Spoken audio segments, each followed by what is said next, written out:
ओम नमो भगवते वासुदेवाय।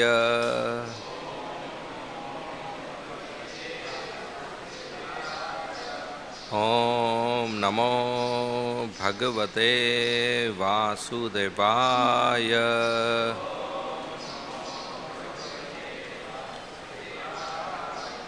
ओम नमो भगवते वासुदेवाय।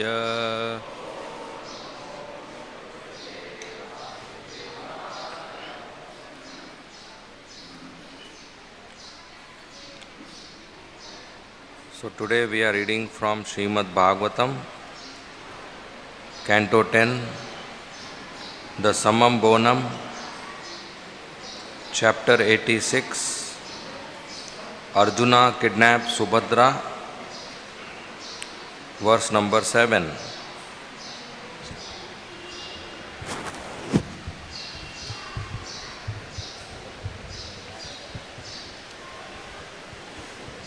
.86.7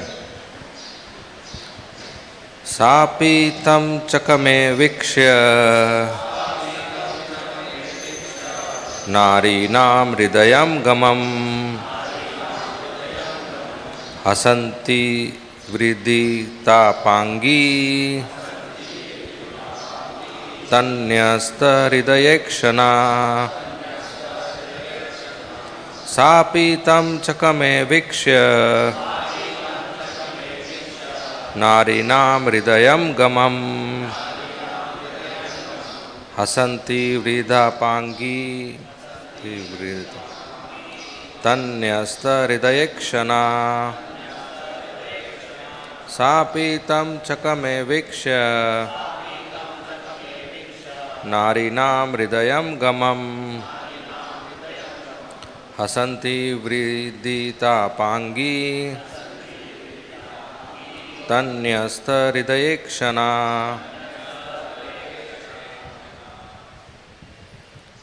Please rest. पितां चकमे वीक्ष्य नारीणां हृदयं गमम् हसन्ति वृदितापाङ्गी हस्तहृदयेक्षणा सापि तं चकमे वीक्ष्य नारीणां हृदयं गमम् विचयापाङ्गी हस्तहृदयेक्षणा सापि तं चकमे वीक्ष्य नारीणां हृदयं गमम् हसन्ति वृदितापाङ्गी तन्यस्तहृदयेक्षणा. माताजी सापि तां चकमे वीक्ष्य नारीणां हृदयं गमम् हसन्ति वृदितापाङ्गी तन्यस्तहृदयेक्षणा सापि तां चकमे वीक्ष्य नारीणां हृदयं गमम् हसन्ति वृदितापाङ्गी तन्यस्तहृदयेक्षणा. सा she api also tam him chakame desired vikshya seeing narinam of women hridayam gamam the capturer of the hearts hasanti smiling vridita bashful apangi casting sidelong glances tat upon him nyasta fixed hridaya her heart, ikshana, and eyes. Translation and purport by the disciples of Srila Prabhupada. Translation. Arjuna was very attractive to women, and as soon as Subhadra saw him, she wanted to have him as her husband. Smiling bashfully with sidelong glances, she fixed her heart and eyes upon him. Purport. As soon as she saw him, Subhadra knew that Arjuna was no sannyasi, but rather her destined consort. In Krishna, the Supreme Personality of Godhead, His Divine Grace Srila Prabhupada elaborates, Arjuna, the grandfather of Maharaj Parikshit, was himself extraordinarily beautiful, and his bodily structure was very attractive to Subhadra. Subhadra also decided within her mind that she would accept only Arjuna as her husband. As a simple girl, she was smiling with great pleasure looking at Arjuna.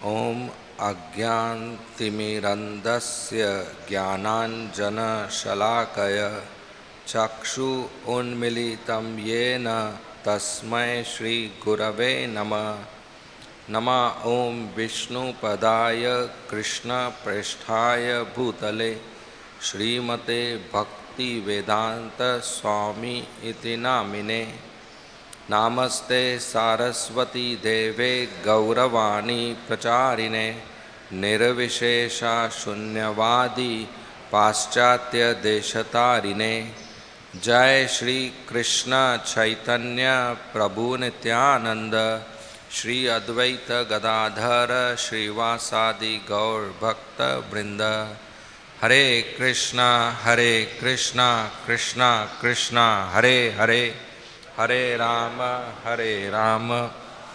Rama Hare Hare. Hare Krishna. So I'm happy to be back with all of you. Hare Krishna. So we are reading this interesting episode in Srimad Bhagavatam, Canto 10, where Parikshit Maharaj is asking Shukadeva Goswami about the marriage of his grandmother. Parikshit is son of Abhimanyu, and Abhimanyu is son of Arjun and Subhadra. So Subhadra Maiya and Arjun is grandmother and grandfather of Parikshit Maharaj. And that was not a simple marriage. That was a very tough marriage.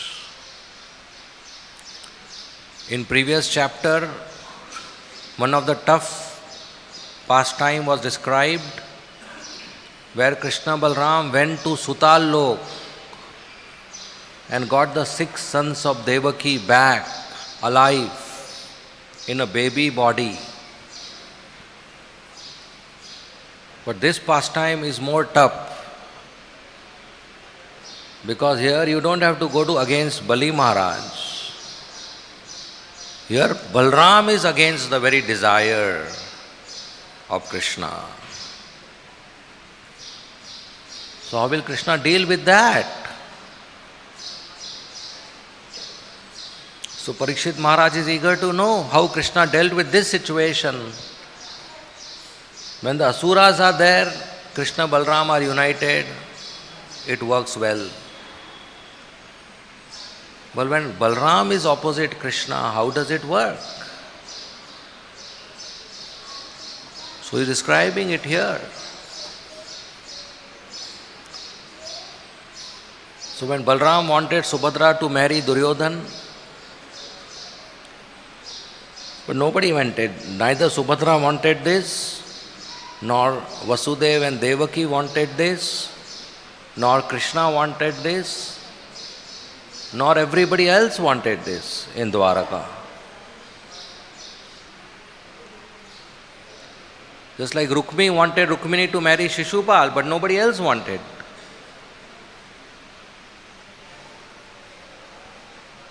So then Arjuna heard it in Prabhas Kshetra that Balram is thinking of arranging Subhadra's marriage with Duryodhan.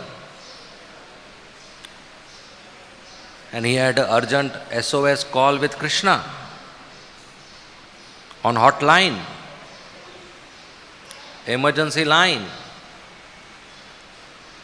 And Krishna devised a plan. And Arjuna came to Dwaraka in the dress of a sannyasi, with 3 danda, saffron cloth, with the intention to kidnap Subhadra. Now how this is different than Ravana, who came as sannyasi, sadhu, to kidnap Mother Sita? And Ravana is killed for this. Ravana is for eternal time going to be condemned for this. Nobody is going to glorify Ravan. Nobody is going to appreciate him for this. Nobody is going to keep his son's name Ravan anymore. But Arjuna, he does the same thing.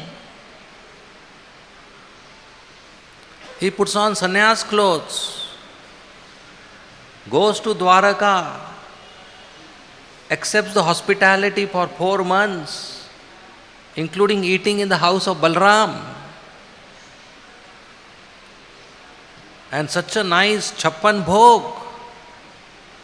But he is completely distracted while eating because his mind is on beautiful Subhadra.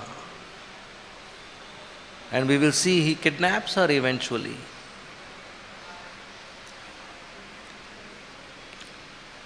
But we should know the difference.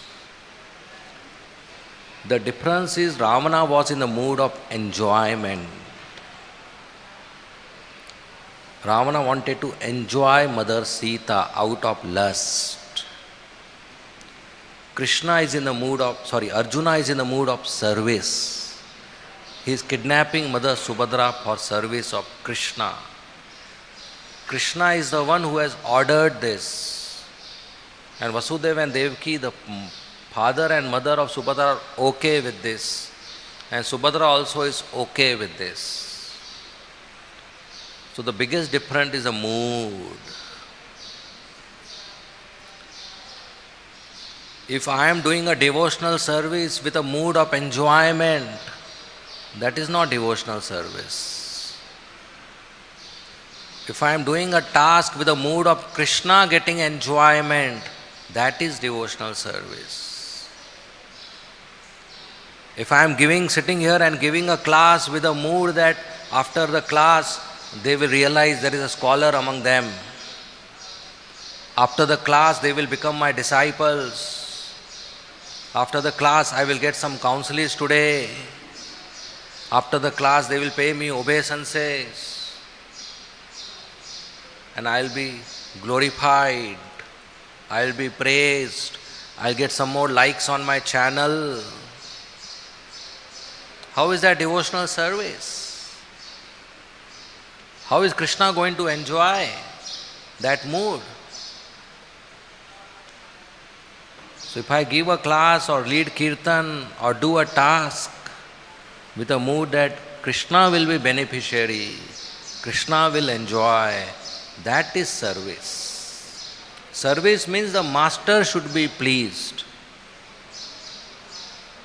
I should be pleased. How is that service? That is selfishness. So Ravana is in the mood of enjoying Mother Sita, and that is lust. So here, of course, this is a transcendental pastime, Arjuna and Subhadra getting attracted to each other. This is a play of Yogamaya, but Yogamaya and Mahamaya, they act, and the conditioned soul undergoes similar transformations, one transcendental, one material. When a conditioned soul, boy and girl, come in contact, they also go these emotions and feelings. Arjuna's emotions and feelings are transcendental, and a conditioned souls are material. But this is described for us to learn. The first thing a sannyasi or a brahmachari should learn is when he is going to somebody's house for having prasad, and a young girl is around, और serving प्रसाद, प्रभु जी एक गुलाब जामुन और ले लीजिए.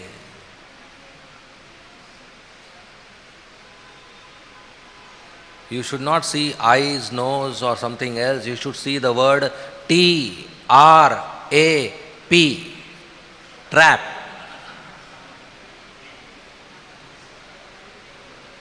This is trap. Lord Brahma's manufactured by Brahmaloka, made in Brahmaloka.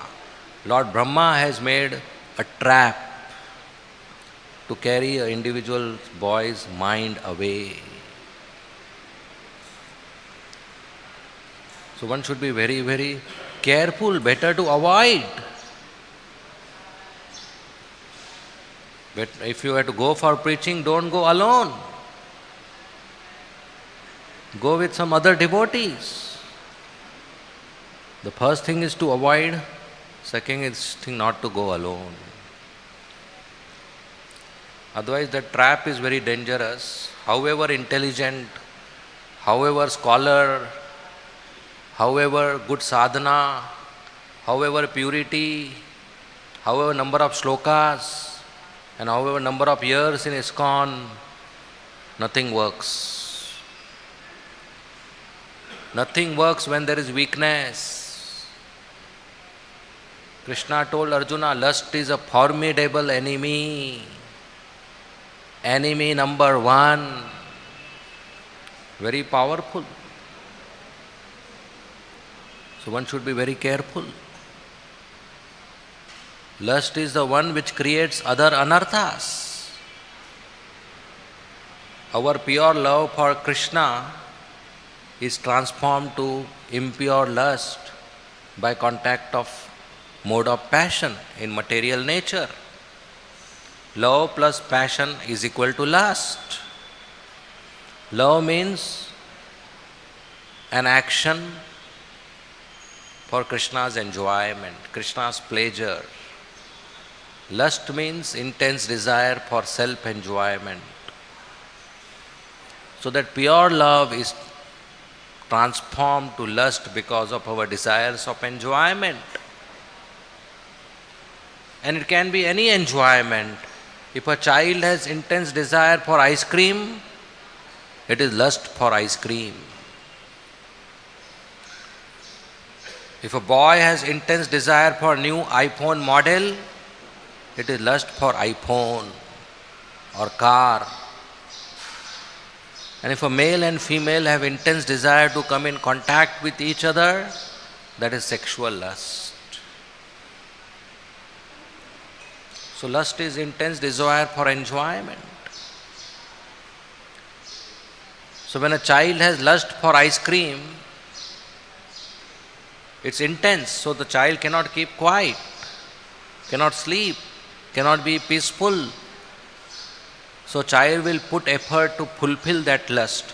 That effort is called karma. Karma is an action or effort to fulfill lust. So child will go to father and say, purchase me ice cream. That is his karma. Boy will work hard, save the salary so that he can purchase iPhone. That is karma. So child goes to father, Papa, get me an ice cream. Does his karma.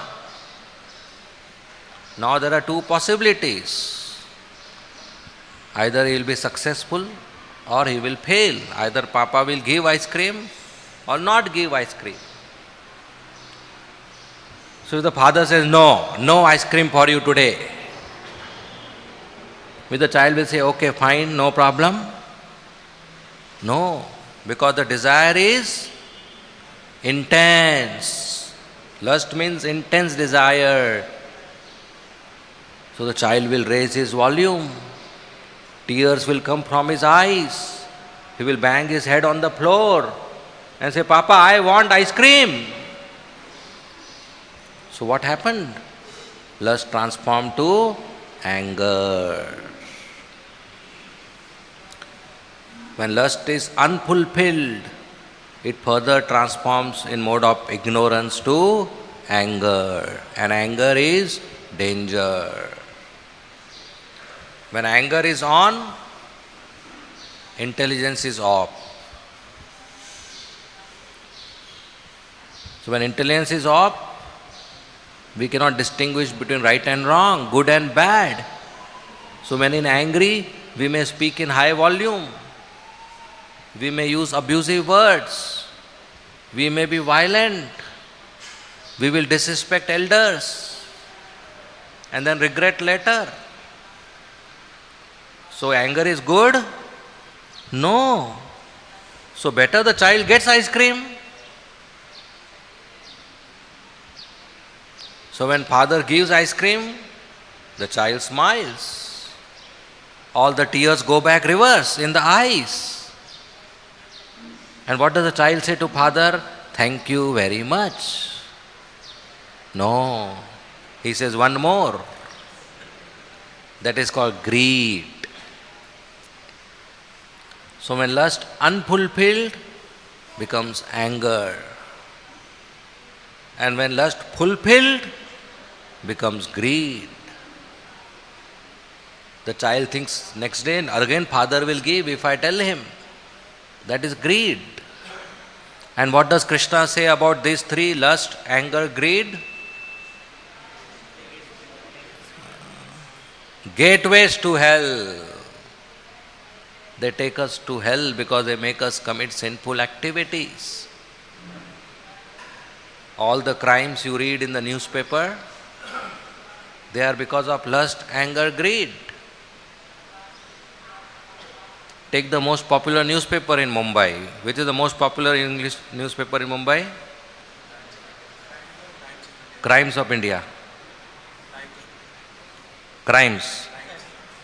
Crimes. Crimes of India. That means you don't read it. It is not Times, it is Crimes of India. They only publish crime. They don't publish good news. Every day we have such a nice Bhagavatam class here. Has it ever come in Times of India? No, they will not publish. But suppose I take this mic and throw at somebody and blood comes out, it will publish tomorrow. A sadhu hit somebody else. Because they like crimes. It's not Times of India, it's Crimes of India. So you read all the crimes. Rape happens because of lust. Murder happens because of anger. Fraud happens because of greed. Lust, anger, greed. All criminal things happen because of this. Hellish. But the story doesn't end here. If my friend gets ice cream and I don't get, lust becomes envy. He has, I don't have. And if I get ice cream and my friend doesn't get, lust becomes pride. I am proud, I have, he doesn't have. And in this way the further illusion, the person falls into illusion, forgets his real identity and duty and suffers. And this is not just for ice cream, this is for everything. So lust is very formidable and one should be very, very protective. Arjuna and Subhadra are not having material lust. They are under Yogmaya performing a pastime. We don't have to imitate this. Nobody should wear a dress of a sadhu or a sannyasi, saffron dress, just to get married or kidnap a girl. That is sinful.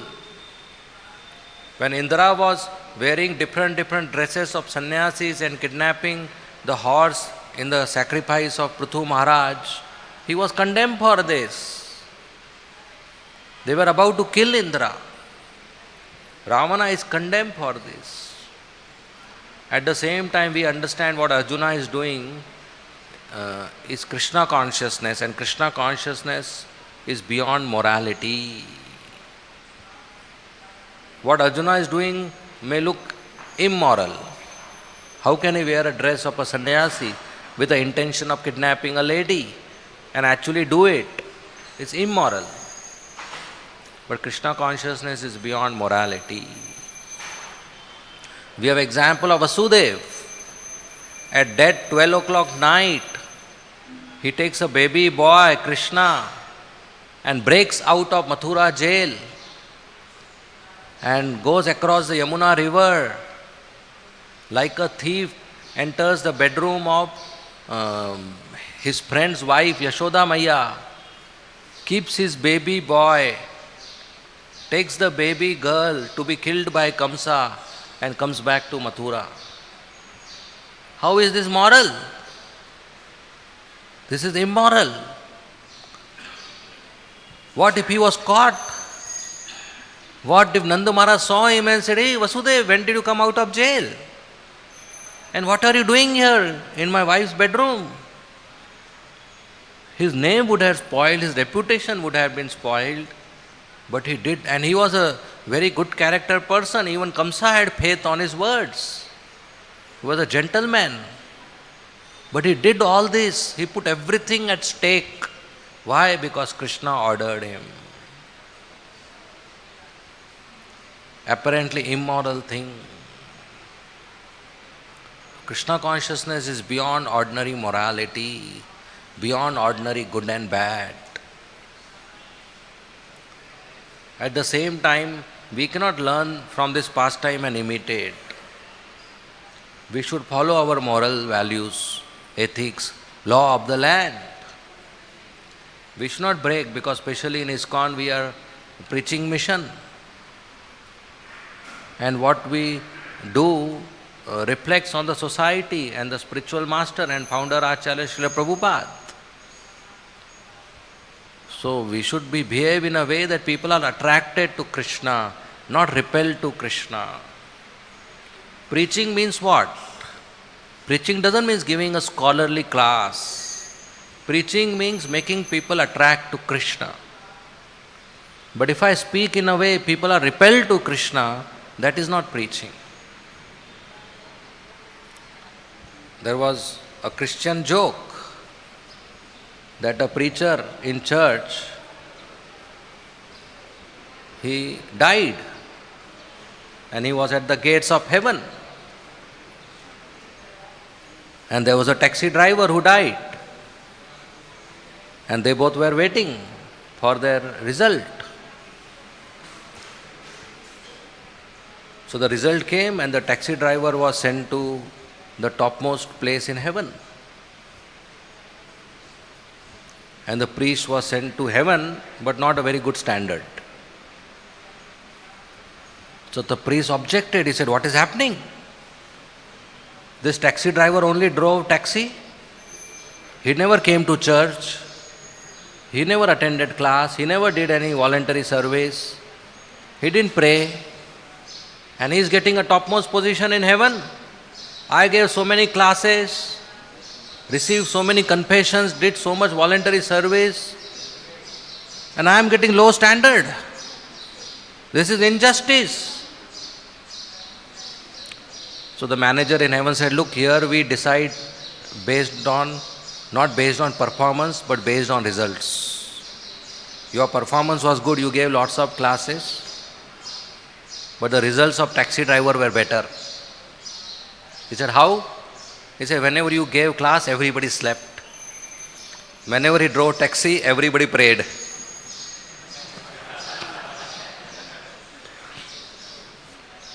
So they became more Jesus conscious in his taxi than in your church.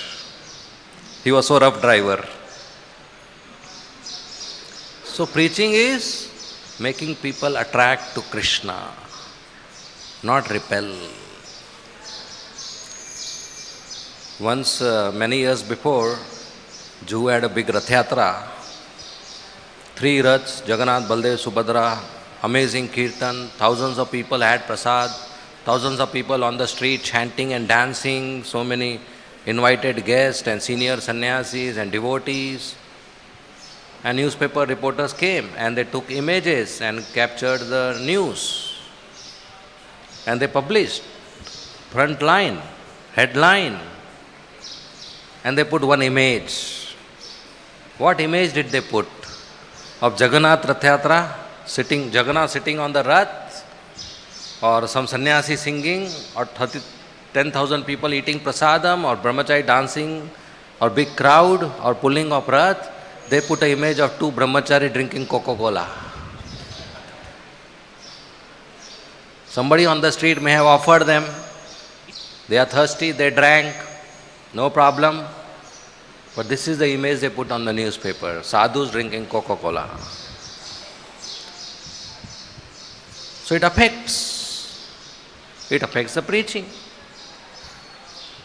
So we have to be moral, follow the ethics and values, not imitate such pastimes.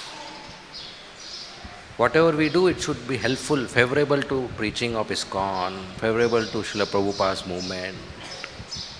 That is loyalty.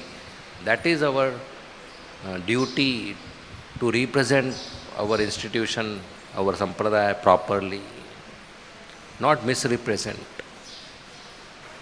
If you misrepresent, people are not going to say, so and so person did this. They are going to say, ISKCON devotees did this.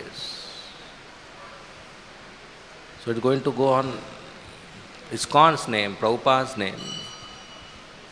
So we have to be careful, to be good in representing ISKCON.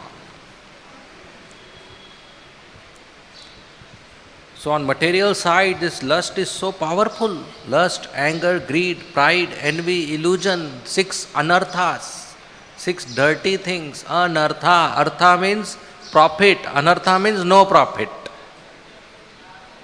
No profit. 6 anarthas. So something which is non-profitable should be trashed out, thrown out, but we keep it in our heart.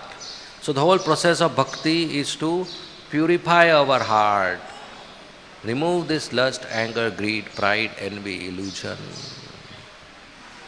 Otherwise, even the contact of senses with sense objects can make us fall down. In Bhagavad-gita, Krishna has that verse, Dhyayato Vishaya Pumsan, that when we come in contact with a sense object, attachment develops, a hope develops that I can enjoy this object. And from attachment means my object. I am the owner of this object. Then lust, desire to enjoy. And when it's unfulfilled, becomes anger. And eventually a person is bewildered. His memory is gone, his intelligence is gone, and he performs sinful activities. Even the contact with sense object, which gives sense enjoyment, entangles us further in hellish planets. Like there was a mouse. You know mouse? Not computer mouse. Rat. Undir, mouse. Mouse in the field, full of sand, empty field. And it was summer season, very hot sand in the afternoon. Burning sand. So the mouse cannot sit, cannot stand, cannot sleep, cannot walk. What will the mouse do? So mouse will run in circles so that the contact is less. Burning contact. But how many hours mouse can run? Mouse wants some relief. So running, mouse is searching for some relief, and mouse comes at a spot which is shade. So mouse feels relief and stands there. Wow, thanda, cool. Running, it comes. What is that spot? The shadow of a cobra. So mouse comes, very nice, and next moment the cobra captures the mouse, game over. So that is our life. Birth, death, old age, disease, these are the burning things.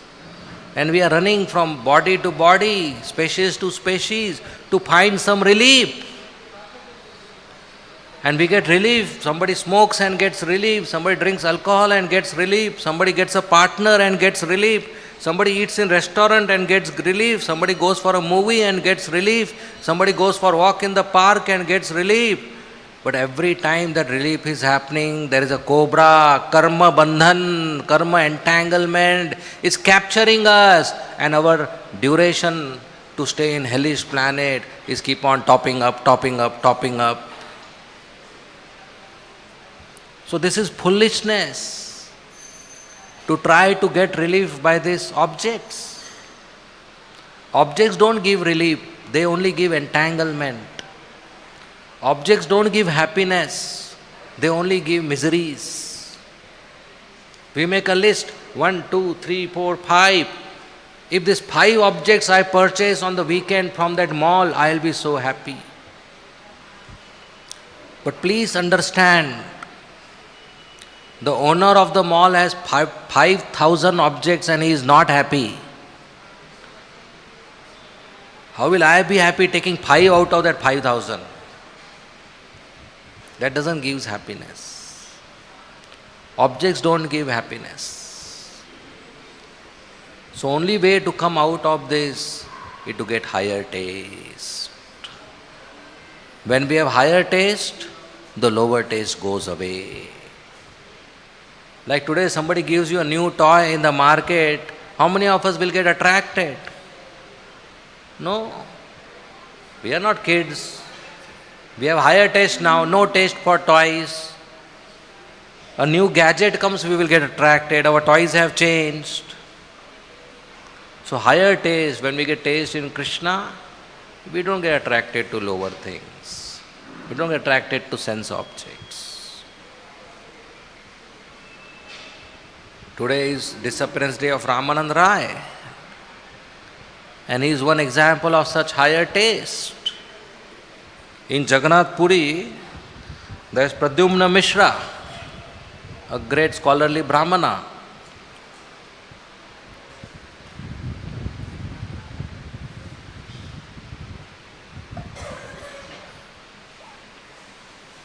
One day he approached Chaitanya Mahaprabhu and he said, "My dear Chaitanya Mahaprabhu, I am a very cripple-minded householder, always attached to my house and family. But I have come here to hear Krishna Katha from you. Can you please speak something about Krishna?" Chaitanya Mahaprabhu said, "You are very fortunate that you have developed the eagerness, developed the desire to hear about Krishna. This is very great fortune. If somebody does perfectly his duties, is in his varna and ashram, but doesn't has attraction to hear Krishna Katha, then Shrama eva hi kevalam, he is useless, wasting his time, wasting his energy. The perfection of life is to get attracted to Krishna Katha, Vasudev Katha Ruchi, to get taste in the hearing of Vasudev Katha. You are very fortunate, I am very happy for you. But please know, I am not qualified to speak Krishna Katha. I can suggest you hear it from Ramanand Rai. Even when I want to hear Krishna Katha, I approach Ramanand Rai, and when he speaks, I enjoy. I feel ecstasy. So you please approach Ramanand Rai and request him, and you will be satisfied." So Pradyumna Mishra said, okay. He went to Ramanand Rai's residence. The servant of Ramananda Rai welcomed Pradyumna Mishra, offered him a seat. And then Pradyumna Mishra saw Ramananda Rai is not visible. So he asked the servant, where is your master, Ramananda Rai? He said, Prabhu is little busy now. Once he is free, he will come and attend to you. There are two beautiful young girls, Devadasis, in Jagannath temple, and he is teaching them and getting them ready to dance in front of Jagannath as gopis, having ecstasies. So he is making everything ready and teaching them to dance in his Jagannath Vallabh drama. So there are two young girls whom Ramananda Rai would personally bathe, personally apply oil on all parts of her body and massage, and then personally dress them and personally decorate their body and do Sringar with jewels and ornaments and flowers, and personally teach the girls how to express ecstasy by their bodily movements and by their eye movement and by their facial expressions. In Nectar of Devotion, there is description of Sanchari Bhav and Sthai Bhav and Sattvic Bhav. There are different ecstasy described. So each ecstasy when the gopi has, their face and eye movement is different in different ecstasies. Ramananda would teach them exactly those facial expressions so that they can perform in front of Jagannath for the pleasure of Jagannath. And for that he would spend hours together with them, touching their naked body and massaging and decorating. But not a single change would happen in Ramananda Rai's body or mind. This is rare.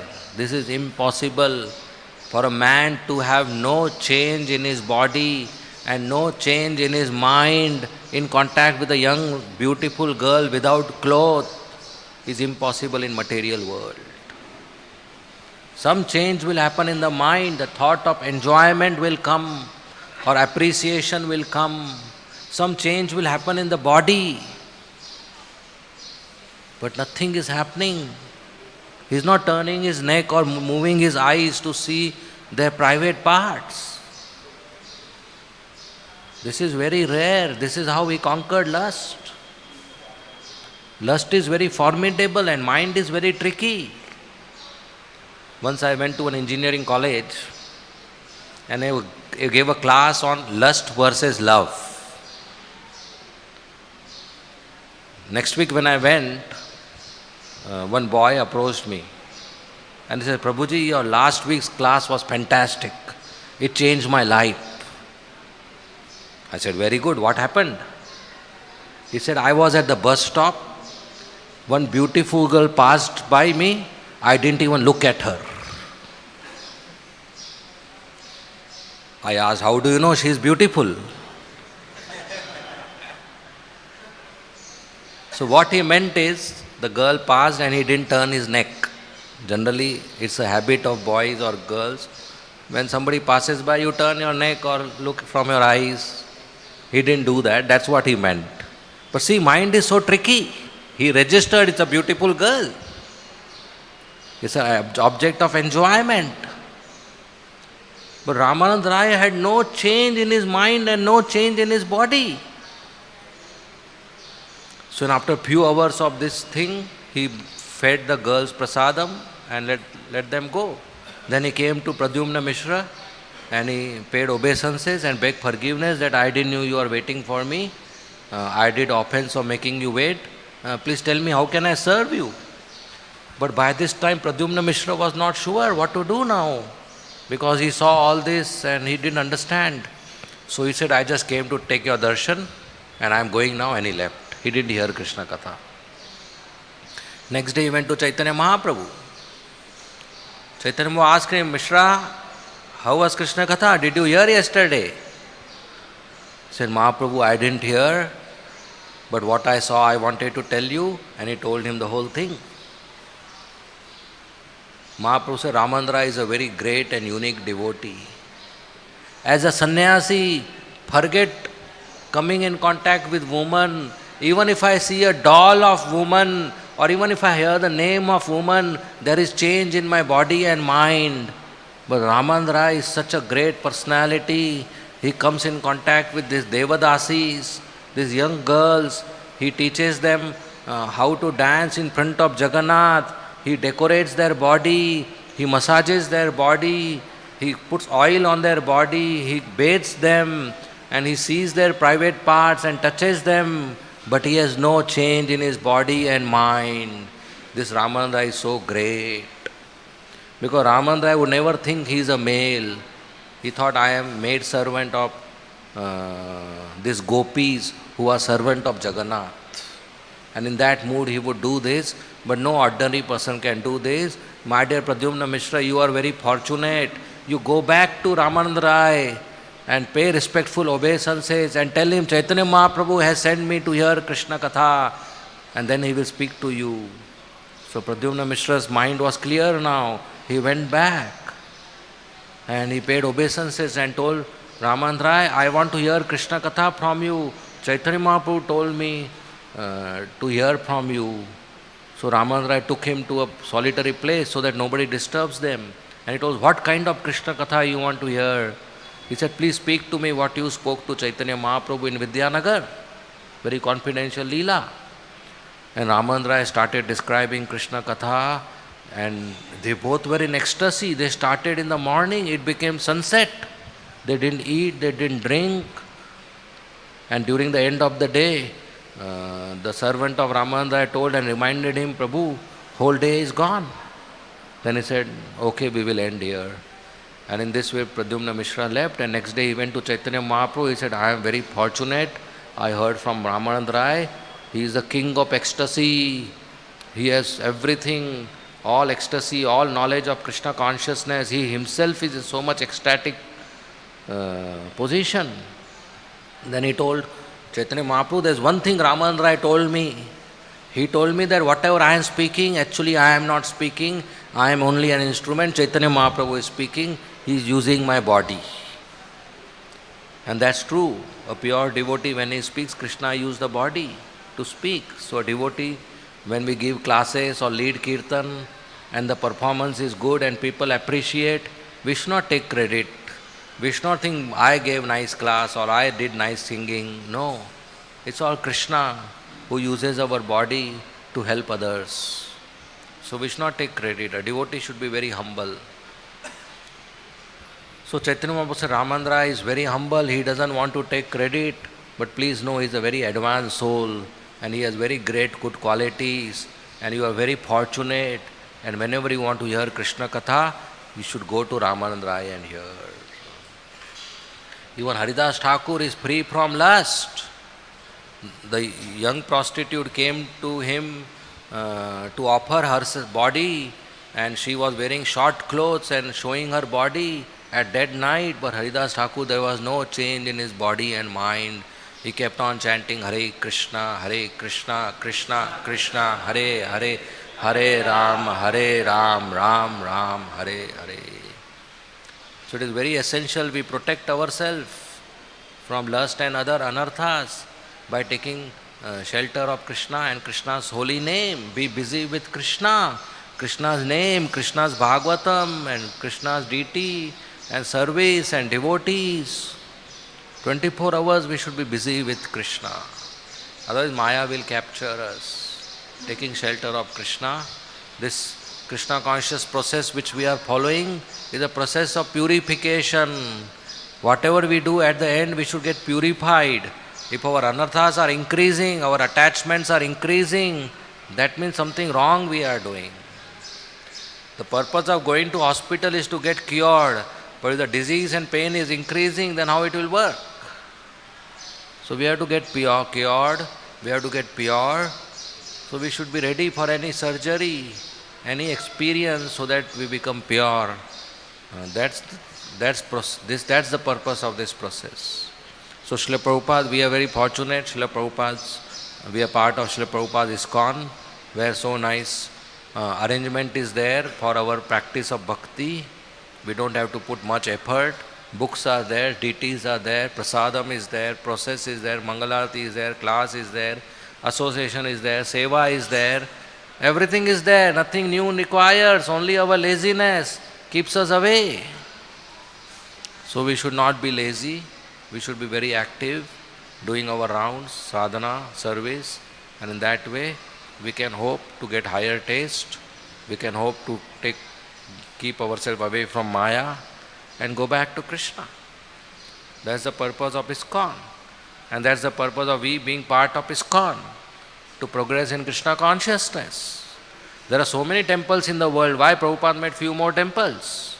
Because only in ISKCON we learn this, to get pure devotional service, to love Krishna 100%. Sarva dharman parityajya mam ekam sharanam braja aham tvam sarva papebhyo mokshayisyami ma sucha. Mam ekam sharanam braja. Krishna says, surrender unto me only. Ekam, only. Krishna wants 100% surrender. Krishna wants 100% love. He is not interested in your 90% love.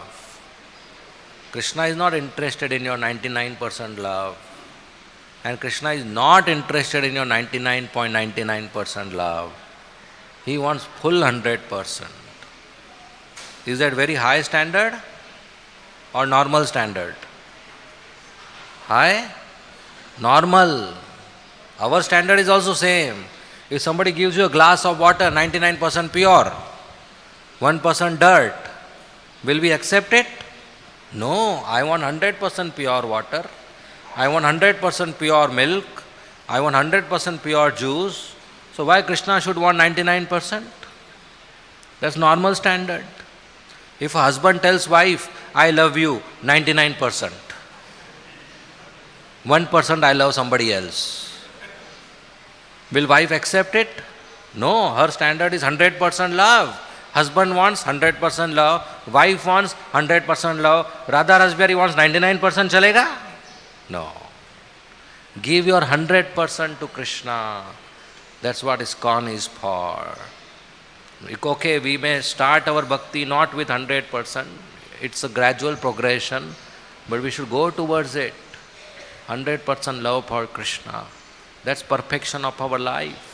Prabhupada came to give us pure devotional service, not something less than that.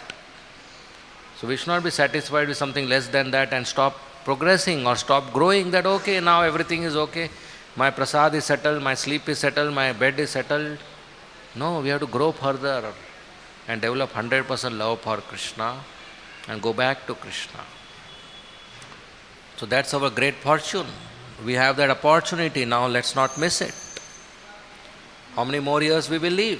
30, 40 years more or 50, 60 years more? Next 30, 40 years, if we practice nice Mangalati, Guru Puja, chanting, at the end we'll go and see Krishna face to face. Is that a difficult thing to do? Such a nice thing to do. Just next 30, 40 years, chant a minimum 16 rounds without offenses. And at the end see Rasbihari Shyam Sundar face to face. And miss this, keep sleeping in the morning, don't chant. After 30 years, you will see Yamraj face to face. We have a choice. So let's choose better. Let's go back to Krishna. Okay? We'll end here. Thank you very much. Srimad Bhagavatam ki jai. Srila Prabhupada ki jai. Hare Krishna. If there are any comments or questions, you may please ask.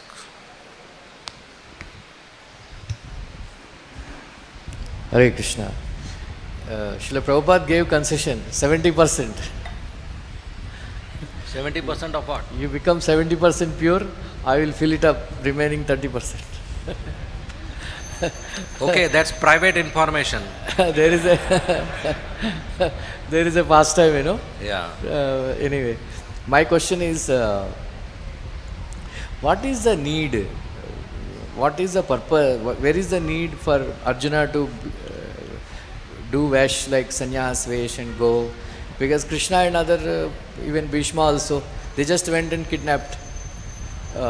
What purpose, what is the purpose served behind this pastime. It looks very odd. But actually, in Mahabharata, it's not described like this. In Mahabharata, he was doing touring around, and then he went to Dwarka. Then he saw Subhadra. Any acharya commented what is the need actually? Well, I can tell my understanding. I don't have a answer from an acharyas that it was not easy to deal with Balram. The only way of course, Krishna can do many things in different ways. So Krishna devised this way, thinking that Arjuna can come as a sannyasi, he will be invited in Dwarka, Balram will invite in the house, and he can kidnap without any resistance. Otherwise, if there is resistance, then there will be fight, and in the face of Balram and Arjuna, Krishna would not be able to stop Balram. Balram will take up his weapons. So that's my understanding. This was a peaceful way to do. If he had come as a Kshatriya, definitely there would have been fight. And then Krishna would have to take side of Balram. And Balram would raise weapons. And Arjuna will have to raise weapon against Balram. That was not appropriate. Or Balram would have hit Arjuna. That was not what Krishna wanted. But yeah, you are actually asking a question which needs to understand Krishna's mind. That's beyond my capacity. But in Mahabharata, it is described differently. We follow Bhagavatam, so higher proof.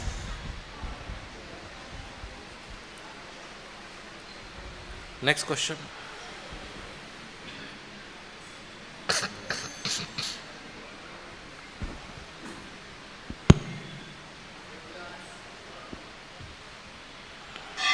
Somebody has a question?